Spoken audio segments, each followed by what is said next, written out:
आज आप सुनेंगे महापुण्य फल देने वाली बुधवार के दिन 5 व्रत कथाएं। बुधवार के दिन कथा सुनने से बुद्धि बढ़ता है। बुजुर्गों लोग कहते हैं कि बुधवार के कथा जरूर सुनना चाहिए, क्योंकि बुधवार के देवता गणेश से वो बुद्धिमान है, वो बुद्धि देते हैं और वो बुद्धि का देवता है, इसलिए उनकी कथा सुनना चाहिए। देवता और विघ्न विनाशक देवता है, जो पूजा अर्चना से प्रसन्न होकर भक्त की हर बाधा को दूर करे, सुख सौभाग्य और धन धनाई के भंडार भर देते हैं। उनकी दयाशीलता और दानशीलता को लेकर काफी कथाएं भी प्रचलित है, जिनमें एक बुढ़िया से खीर खाने की लोक कथा काफी प्रसिद्ध है। गणेश जी और खीर की कहानी। एक बार गणेश जी ने पृथ्वी के मनुष्यों को परीक्षा लेने का विचार किया। वो अपना रूप बदलकर पृथ्वी पर भ्रमण करने लगे। उन्होंने एक बालक का रूप बना लिया और एक हाथ में एक चमचा में दूध ले लिया और दूसरे हाथ में एक चुटकी चावल ले लिया और गली गली घूमने लगे। साथ ही साथ आवाज लगाते चल रहे थे, कोई मेरे लिए खीर बना दो, कोई मेरे लिए खीर बना दो, कोई मेरे लिए खीर बना दो। कोई भी उन पर ध्यान नहीं दे रहा था। बलिक लोग उन पर हंस रहे थे। वो लगातार एक गांव के बाद दूसरे गांव इसी तरह चक्कर लगाते हुए पुकारते रहे, पर कोई खीर बनाने के लिए तैयार नहीं था। सुबह से शाम हो गई, गणेश जी लगातार घूम रहे। एक बुढ़िया थी, शाम के वक्त अपनी झोपड़ी के बाहर बैठी हुई थी। तभी गणेश जी वहां से पुकारते हुए निकले कि कोई मेरी खीर बना दे, कोई मेरी खीर बना दे। बुढ़िया बहुत कोमल दया वाली स्त्री थी। उन्होंने कहा, बेटा मैं तेरी खीर बना देती हूँ। गणेश जी ने कहा, माई अपने घर में से दूध और चावल लेने के लिए बर्तन लाओ। बुढ़िया एक कटोरी लेकर जब झोपड़ी का बाहर आई तो गणेश जी ने कहा, अपने घर का सबसे बड़ा बर्तन लेकर आओ। बुढ़िया को थोड़ी झंझलाहट हुआ, पर उसने कहा, चलो बच्चे का मन राख लेती हूँ। और अंदर जाकर वो अपने घर से सबसे बड़ा पतीला लेकर बाहर आई। गणेश जी ने चमचे में से दूध पतीले में ढालने शुरू किया। तब बुढ़िया के आश्चर्य की सीमा नहीं रही। तब उसने देखा दूध से पूरा पतीला भर गया है। एक के बाद एक वो बर्तन झोपड़ी बाहर लाती गई और उसमें गणेश जी दूध भरते चले गए। इस तरह से घर के सारे बर्तन दूध से लबालब भर गया। गणेश भगवान ने बुढ़िया से कहा, मैं स्नान करके आता हूँ, तब तक तुम खीर बना लो, मैं आपस आकर खाऊंगा। बुढ़िया ने पूछा, मैं इतनी सारी खीर का क्या करूं? इस पर गणपति जी बोले, सारे गांव को दावत दे दो। बुढ़िया ने बड़े प्यार से मन लगाकर खीर बनाई। खीर की भीनी भीनी मीठी मीठी खुशबू चारों दिशाओं में फैल गई। खीर बनाने के बाद वो हर घर में जाकर खीर खाने का न्योता देने लगी। लोग उस पर हंस रहे थे। बुढ़िया के घर में खाने को दाना नहीं है और यह सारे गांव को खीर खाने की दावत दे रही है। लोगों को कुतूहल हुआ और खीर की खुशबू से लोग खींचे चले आए। लो सारा गांव बुढ़िया के घर में इकट्ठा हो गया। जब बुढ़िया की बहू को दावत की पता मालूम हुई तब वो सबसे पहले वहां पहुंच गई। उसने खीर से भरे पतीलों को जब देखा तो उसके मुंह में पानी आ गया। उसे बड़ी जोर से भूख लगी हुई थी। उसने एक कटोरी में खीर निकाल ली और दरवाजे के पीछे बैठकर खाने की तैयारी करने लगी। इसी बीच एक छींटा गिर गया और गणपति जी को भोग लग गया और वो प्रसन्न हो गए। अब पूरे गांव को खाने की दावत देकर बुढ़िया वापस अपने घर आई तो उसने देखा बालक वापस आ गया था। बुढ़िया ने कहा, बेटा खीर तैयार है, भोग लगा लो। गणपति जी बोले, माँ भोग तो लाग चुका है, मेरा पेट पूरी तरह से भर गया है, मैं तृप्त हूँ, अब तू खा ले, अपने परिवार और गांव वालों को खिला दे। बुढ़िया ने कहा, यह तो बहुत ज्यादा है, सबका पेट भर जाएगा, इसके बाद भी यह बच जाएगी। उस बीच खीर का मैं क्या करूंगी? इस पर गणेश जी बोले, इस बीच खीर को रात में अपने घर के चारों कोने में रख देना। और बुढ़िया ने ऐसा ही किया। जब सारा गांव जी भर कर खा चुका तब भी ढेर सारी खीर बच गई।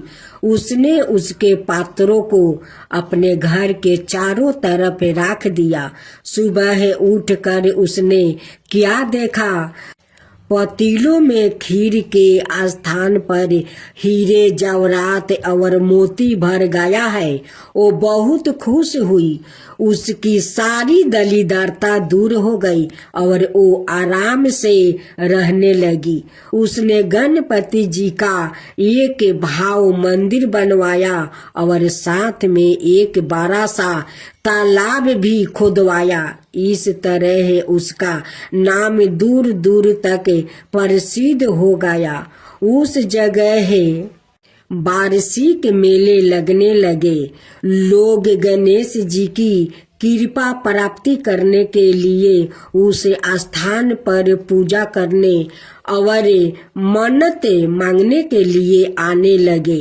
गणेश जी सबकी मनोकामना पूरी करने लगे। हे गणेश भगवान, जैसे आप उस बुढ़िया पर कृपा किया वैसा ही सब पर करना। कहानी कहने वाला, हुंकार भरने वाला, सुनने वाला, उनकी सारे परिवार पर कृपा करना, अड़ोस पड़ोस पर कृपा करना, सारा दुनिया पर कृपा करना। तो बोलो गणेश भगवान की जय, गणपति पप्पा की जय। आप सुनेंगे तुलसी की कथा। तुलसी से जोड़ी एक कथा बहुत प्रचलित है। श्री मद देवी भगवत पुराण में इनके अवतार की दिव्य लीला कथा भी बनाई गई है। एक बार शिव ने अपने तेज को समुद्र में फैला दिया था। उससे एक महातेजस्वी बालक ने जन्म लिया। यह बालक आगे चलकर जलंधर के नाम से पराक्रमी दैत्य राजा बना। इसकी राजधानी का नाम जलंधर नगरी था। दैत्य राज कलनेमी की कन्या बिंदा का विवाह जलंधर से हुआ। जलंधर महाराक्षस था। अपनी साता के मध्य में चूरी उसने माता लक्ष्मी को पाने की कामना से युद्ध किया, परंतु समुद्र से ही उत्पन्न होने के कारण माता लक्ष्मी ने उसे अपना भाई के रूप में स्वीकार कर लिया। वहां से पराजित होकर वो देवी पार्वती को पाने की लालसा से कैलाश पर्वत पर गया। भगवान देवाधिदेव शिव का ही रूप धारण कर माता पार्वती का समीप गया, परंतु माँ ने अपने योग बल से उसे तुरंत पहचान लिया और वहां से अंतर्ध्यान हो गई। देवी पार्वती ने क्रोध होकर सारा वृत्तांत भगवान विष्णु को सुनाया। जलंधर की पत्नी बिंदा अत्यंत पतिव्रता स्त्री थी। उसी के पतिव्रता धर्म की शक्ति से जलंधर ना तो मारा जाता था और ना ही पराजित होता था। इसलिए जलंधर का नाश करने के लिए बिंदा के पतिव्रता धर्म को भंग करना ही बहुत जरूरी था। इसी कारण भगवान विष्णु ऋषि का भेष धारण कर वन में जा पहुँचे, जहाँ बिंदा अकेली बर्मन कर रही थी। भगवान के साथ 2 मायावीर राक्षस भी थे, जिन्हें देखकर बिंदा भयभीत हो गई। ऋषि ने बिंदा के सामने पल में दोनों को भस्म कर दिया। उनकी शक्ति देखकर बिंदा ने कैलाश पर्वत पर महादेव के साथ युद्ध कर रहे अपने पति जलंधर के बारे में पूछा।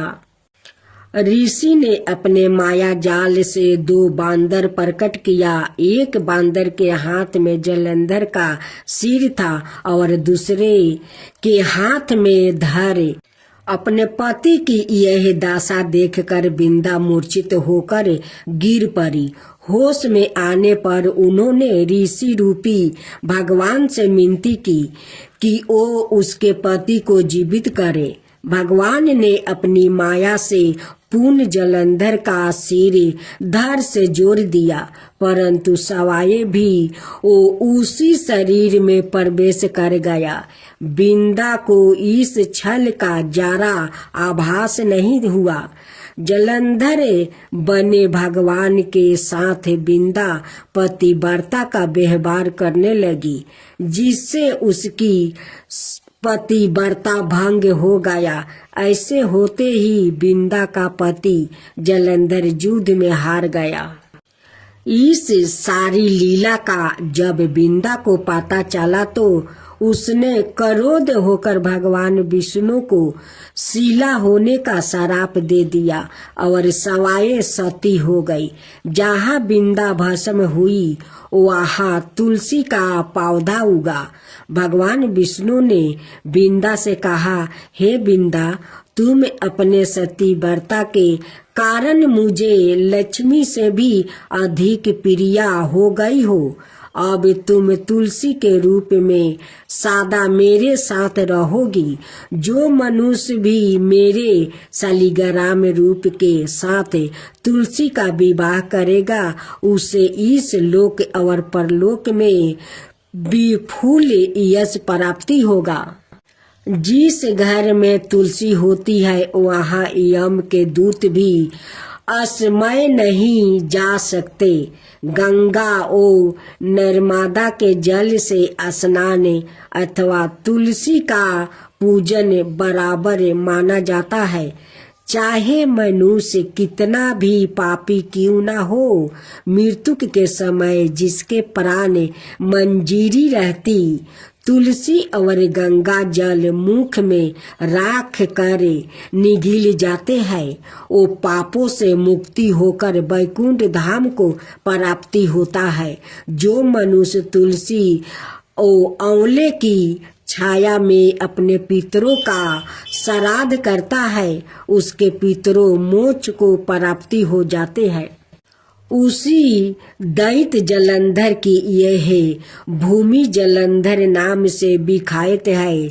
सती बिंदा का मंदिर मोहल्ला कोट किशन चंद में स्थित है। कहते हैं इस स्थान पर एक प्राचीन गुफा थी जो सीधी हरिद्वार तक जाती थी। सच्चे मन से 40 दिन तक सती बिंदा देवी के मंदिर में पूजा करने से सभी मनोरथ पूर्ण हो जाते हैं। अब आप सुने महालक्ष्मी व्रत कथा। माँ लक्ष्मी की जय हो, माँ लक्ष्मी की जय हो। प्राचीन समय में एक गांव में एक गरीब ब्राह्मण रहता था। वो भगवान विष्णु का भक्त था। वो नियमित रूप से श्री विष्णु की पूजा करता था। एक बार श्री हरि ने उस ब्राह्मण की पूजा से प्रसन्न होकर उससे वर मांगने को कहा। तब ब्राह्मण ने इच्छा जाहिर की कि लक्ष्मी जी का निवास उसके घर में हो। यह सुनकर विष्णु जी ने लक्ष्मी जी की प्राप्ति का मार्ग ब्राह्मण को बताया। विष्णु जी ने कहा कि मंदिर के सामने एक स्त्री आती है जो यहाँ आकर उपले थापती है। उसे अपने घर आने का निमंत्रित दो। वो धन की देवी है। जब लक्ष्मी जी तुम्हारे घर आएगी तो तुम्हारा घर धन धनाय से भर जाएगा। इतना कहकर विष्णु जी ध्यान मगन हो गए। अगले दिन सुबह 4 बजे से ही मंदिर के सामने ब्राह्मण आकर बैठ गया। कुछ ही देर में लक्ष्मी जी उपले थपने वही आई। ब्राह्मण ने उनसे उसके घर आने का निवेदन किया। वो सुन लक्ष्मी जी समझ गई कि यह सब विष्णु जी ने ही उससे करने के लिए कहा है। तब उन्होंने ब्राह्मण से कहा कि तुम महालक्ष्मी व्रत करो। यह व्रत 16 दिन तक व्रत करने और 16वां दिन रात को चंद्रमा को अर्घ देने के बाद ही तुम्हारा मनोरथ पूरा होगा। इसके बाद लक्ष्मी जी की पूजा कर ब्राह्मण ने देवी को उत्तर दिशा की ओर मुख करके पुकारा। उसकी तपस्या से प्रसन्न होकर माल अपना वचन पूरा किया। तब से ही यह व्रत पूरी श्रद्धा किया जाता है। ऐसा करने से व्याकुतों को माँ का आशीर्वाद प्राप्ति होता है। महालक्ष्मी व्रत का महत्व। हिंदू धर्म में महालक्ष्मी व्रत पूरे 16 दिनों तक रखा जाता है। हालांकि यह निर्जला व्रत नहीं होता है, लेकिन अन्न ग्रहण करने की मनाही होती है। आप इस व्रत में फलाहार कर सकते हैं। 16वां दिन व्रत का उद्यापन किया जाता है। यदि आप 16 दिन तक महालक्ष्मी व्रत करने में असमर्थ है तो शुरुआत के 3 यह आखिरी के 3 व्रत रख सकते हैं। इससे लोग की सभी मनोकामनाएं जल्दी ही पूरी होती है और घर में सुख समृद्धि का वास होता। अब सुने धरती माता की कहानी। एक माँ थी, उसके एक बेटी एक बेटा। दोनों छोटे छोटे थे। माँ गरीब थी। वो मजदूरी करके अपना गुजारा चलाती थी। धीरे धीरे बच्चे बड़े होने लगे। बेटी शादी के योग्य होने लगी। माँ बूढ़ी हो गई। माँ ने बेटे से कहा, बेटा तेरी बहन बड़ी हो गई है, अतः तुम्हारे जैसा घर बार देख कर उसकी शादी कर देना चाहिए।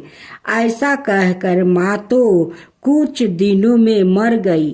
भाई गांव गांव घूमा, लेकिन बहन के योग्य कोई वर नहीं मिला। वहाँ घूम घूम कर थक गया। बैठे बैठे उसने सोचा कि मैं ही इससे शादी कर लूं। ऐसा सोचकर वो चुनरी और सामान लाया। बहन ने कहा, यह सब सामान क्यों लाया है? भाई बोला, तेरी शादी है। मोहल्लों वालों ने बहन से कहा कि तुम्हारा भाई ही तुमसे शादी कर रहा है। बहन ने भाई से पूछा, मेरी शादी किससे कर रहे हो? भाई कुछ नहीं बोला तो बहन समझ गई। उसने एक लोटा लिया और चुनरी ली। चप्पल पहन कर जंगल में रवाना हुई। गाय के ग्वालों ने पूछा, वन में क्यों जा रही हो? वो कुछ नहीं बोली। वन में जाकर धरती माँ को पुकारने लगी। बोली, हे माँ, तू ही मेरी लाज रखना, नहीं तो अन्याय हो जाएगा। मैं क्या करूं? मुझे अपनी गोद में ले लो, नहीं तो यहाँ पर मर जाऊंगी। धरती माँ फटी तो बहन ने एक तरफ लोटा, चुनरी, चप्पल रख दिया और वो धरती में जाने लगी। इतने में दौड़ता हुआ भाई वन में आया और ग्वाला से पूछा कि उसकी बहन किस तरफ गई है। ग्वालों ने कहा, तेरी बहन उधर गई है। वो बहन पुकारता हुआ दौड़ा तो बहन धरती माँ के अंदर समा रही थी। थोड़ा बाल बाहर देख रहा था।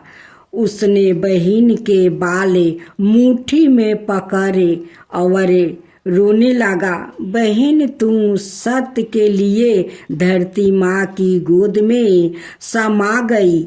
मेरी बुद्धि भ्रष्ट हो गई थी। माँ का वचन निभाने के लिए मेरे जैसा कोई वर नहीं मिला, इसलिए ऐसा विचार आया। पर धरती माँ ने सत्य के लिए बेटी को अपने गोद में समा लिया। जो बाल बाहर थे वो दूबा हो गई। इसलिए औरत कहानी सुनती है और लोटा, चप्पल, चुनरी एक बर्तन में हरे मूंग, एक लड्डू कुंवारी कन्या को देगी। उसको धरती माता सुखी रखेगी। अब सुने अन्नपूर्णा माता की कहानी। जैसे कि हम सभी जानते हैं कि हिंदू पौराणिक कथाओं में भोजन को पवित्र माना जाता है और इसे खाने से पहले पूजा की जाती है। जो व्याकृत भोजन के मूल्यों को पहचानता है वो जीवन में आगे बढ़ता है। भोजन दान, जिसे अन्न दान के रूप में जाना जाता है, हिंदू धर्म में बहुत पूजनीय है। माता अन्नपूर्णा को अन्न की देवी माना जाता है। अन्नपूर्णा शब्द संस्कृत से लिया गया है, जिसका अर्थ है भोजन और पोषण का दाता। अन्न का अर्थ है भोजन और अर्थ है भरा हुआ, यह परिपूर्ण। इसलिए अन्नपूर्णा का अर्थ भोजन से भरा हुआ होता है। हिंदू धर्म में भोजन की पूजा और प्रसाद की बहुत प्रशंसा की जाती है और इसलिए देवी अन्नपूर्णा को एक लोकप्रिय देवी माना जाता है। वो शिव की पत्नी पार्वती का ही अवतार रूप कही जाती है। भारत में वाराणसी के काशी विश्वनाथ मंदिर और अन्नपूर्णा देवी मंदिर देवी को समर्पित है। अक्षय तृतीया का दिन देवी अन्नपूर्णा के जन्म दिवस के रूप में माना जाता है। इसलिए सोने के आभूषण खरीदने के लिए यह दिन बहुत शुभ माना जाता है। ऐसा माना जाता है कि देवी अन्नपूर्णा पहाड़ों के राजा हिमवत की बेटियों में से एक है। इसलिए हिमालय में माउंट अन्नपूर्णा का नाम देवी अन्नपूर्णा के नाम पर रखा गया है। पश्चिमी देशों में खाद्य पदार्थों के साथ उनका नाम जोड़ा होने के कारण उन्हें भोजन के हिंदू ईश्वर के नाम से जाना जाता है। एक कहानी, भगवान शंकर और माँ पार्वती अक्सर कैलाश पर्वत पर पासा खेलते थे। एक दिन भगवान शंकर और माता पार्वती के बीच प्रकृति के महत्व और पुरुष की श्रेष्ठता को लेकर बहस हो गई, क्योंकि भगवान शंकर पुरुष की श्रेष्ठता पर जोर दे रहे थे। भगवान शंकर ने माँ पार्वती से कहा कि संसार भ्रम है, प्रकृति एक भ्रम है, सभी कुछ एक मृग तृष्णा है। यहाँ पल आता है और चला भी जाता है, यहाँ तक कि भोजन भी सिर्फ माया है। माँ पार्वती जो भोजन सहित सभी भौतिक चीजों की जननी है, उन्होंने यह बात सुनकर अपना आपा खो दिया। तभी माँ पार्वती बोली, अगर मैं सिर्फ एक भ्रम हूँ तो देखते हैं आप और बाकी दुनिया मेरे बिना कैसे रहते हैं। ऐसा कहकर वो दुनिया से गायब हो गई। उनके लापता होने से ब्रह्मांड में हाहाकार मच गया, समय स्थिर हो गया, ऋतु परिवर्तन रुक सा गया, धरती बंजर हो गया और भयानक सूखा पड़ने लगा। आकाश, पाताल और धरती तीनों लोकों में मिलने वाला भोजन उपलब्ध नहीं था। देवता, दानव और मनुष्य भूख से तड़प रहे थे। दुनिया भोजन से पीड़ित हो गई और वहां अकाल पड़ गया। जब भगवान शंकर के अनुयायी भोजन के लिए उनसे भीख मांगने लगे तो भगवान शंकर ने अनुयायियों के लिए घर घर जाकर भोजन की भीख मांगी, लेकिन किसी के पास कुछ भी देने के लिए नहीं था। भगवान विष्णु ने भगवान शंकर से कहा, मैंने सुना है काशी में एक महिला ने लोगों के लिए भोजन दान करना शुरू किया है। भोजन की भीख मांगने के लिए भगवान शंकर काशी गया, लेकिन जब उन्हें पता चला कि रसोई को चलाने वाला कोई और नहीं बल्कि उनकी पत्नी पार्वती ही थी। वो बैरागनी और बुरे रंग के वस्तु पहने और आभूषणों से सजी हुई थी और वो एक सिंहासन पर बैठी हुई थी और एक एक करके भूखे देवताओं और पृथ्वी के भूखे निवासियों को भोजन परोस रही थी। उन्होंने अपने पुत्रा कार्तिकेय और गणेश को भी भोजन करवाया। माँ पार्वती का यह सुंदर रूप कोई और नहीं बल्कि देवी अन्नपूर्णा देवी थी, जो पूर्ण और संपूर्ण है। अन्नपूर्णा ने शिव को भिक्षा के रूप में भोजन करवाया और देवी ने प्रसन्न होकर कहा कि मैं अन्नपूर्णा के रूप में काशी में निवास करूंगी। दूसरा कहानी एक और किंवदंती है जो कहती है कि एक बार त्रिमूर्ति के बीच में बहस हो गई कि उनमें से कौन महान है, क्योंकि सभी अपनी अपनी उपलब्धियों बता रहे थे। जब महादेवी ने उनकी बहस सुनी तो उन्होंने उनको सबक सिखाने की सोची और अदृच हो गई, जिसके फल स्वरूप अकाल पड़ गया, जिसके कारण सभी भूख के कारण कमजोर पड़ने लगे। तब सभी ने भोजन के लिए त्रिमूर्ति से विनती की। तब भगवान विष्णु ने भगवान शंकर से कहा, आपने सही कहा था। देवी के अदृच होने के साथ ही ब्रह्मांड कमजोर होने लगा। मैंने काशी में एक देवी के बारे में सुना है, जिसने लोगों के खाने के लिए भोजन बांटना शुरू किया है।